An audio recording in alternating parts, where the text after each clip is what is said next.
You know, we get health checkups for our bodies all the time, right? But what about the digital systems we rely on every single day? I'm talking about our finances, our work, our personal data, everything. Well, that's exactly what an information systems audit is. Think of it as a critical health check for our digital world. So let me ask you this. Think about your banking app, your company's network, or even the cloud where all your photos are stored. How do you really know that stuff is secure? It's not enough to just hope it is. Organizations actually have to prove it. So why is this checkup so absolutely essential? Well, because in today's world, the stakes for getting it wrong are just incredibly high. For any business, this isn't just about good practice. It's literally about survival. We're talking about preventing huge financial losses, avoiding crippling system outages, and fighting off relentless cyber attacks. But really, it all boils down to two things: protecting sensitive customer data and building trust in the technology we all have to rely on. And listen, for a lot of industries, especially big ones like finance and healthcare, this isn't optional. Regulators aren't just asking, hey, are you secure? Oh no, they're demanding independent proof. They don't take a company's word for it. They want to see a validated report from an impartial, qualified auditor. Okay, so we've established the why, and it's pretty compelling. Now let's get into what this whole thing, the Information Systems Audit, actually is. So at its core, an IS audit is a formal, really structured evaluation, and this is key. It's performed by an independent party. Auditors look at everything: the IT systems, the apps, the infrastructure, and all the controls to make sure they're actually protecting information, helping the business, and managing risk properly. But here's a much simpler way to think about it. An audit isn't about checking if the servers are just running. It's about checking if they're trustworthy.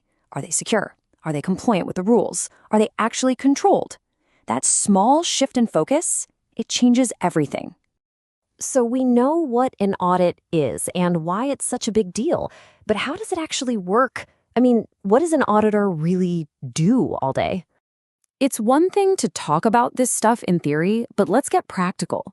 What does this digital health checkup actually look like in the real world? Let's break down the process. It follows a really logical life cycle. First is planning, where they figure out what to look at and what the biggest risks are. Next is a risk assessment, to zero in on the most critical systems. And then comes step 3. And this is the heart of the entire process: control testing. This is where they look at the actual evidence. Finally, it all gets wrapped up in the reporting phase with clear findings and a plan of action. And that control testing part, it isn't just about reading documents. No way. Auditors really get their hands dirty. They interview the IT and security teams. They demand to see system logs and screenshots as proof. They'll grab samples of user access lists to see who really has the keys to the kingdom. They might even say, okay, team, restore that backup for me right now. I want to see you do it. And all that hands-on work, it leads to some very pointed, no-nonsense questions. This is where a company's policies get a serious reality check. An auditor will ask direct questions that cut right through the noise, like, when an employee leaves the company, is their access cut off immediately? I don't mean in a week or even in 24 hours. I mean immediately. Show me the proof. And they're going to challenge every assumption. So it's great that you have backups. Fantastic. But are they actually tested? Can you prove right now that you can successfully restore data from them? Because a policy means absolutely nothing without proof of a successful test. And crucially, they look at the human process. Are those thousands of critical security alerts actually being looked at by a real person, or are they just piling up in an inbox somewhere, just waiting for a disaster to strike? Now, the person asking all these tough questions can be one of two types.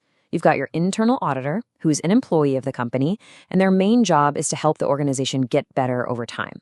But then you have the external auditor. They come from an independent firm, and their job is to provide that unbiased third-party assurance that regulators and the board absolutely depend on. Okay, now here's where it gets really interesting, because not all audits are created equal. A weak auditor, well, they just check the policies. They read the big binder on the shelf and make sure the paperwork looks pretty. But a strong auditor? A strong auditor checks reality. They dig in to find out what's actually happening on the ground. And that distinction, it's everything. Because a weak audit isn't just useless, it's dangerous. It creates a false sense of security right before everything goes wrong. So let's wrap this up by clearing up a few common myths. It's so easy to see auditors as some kind of police force.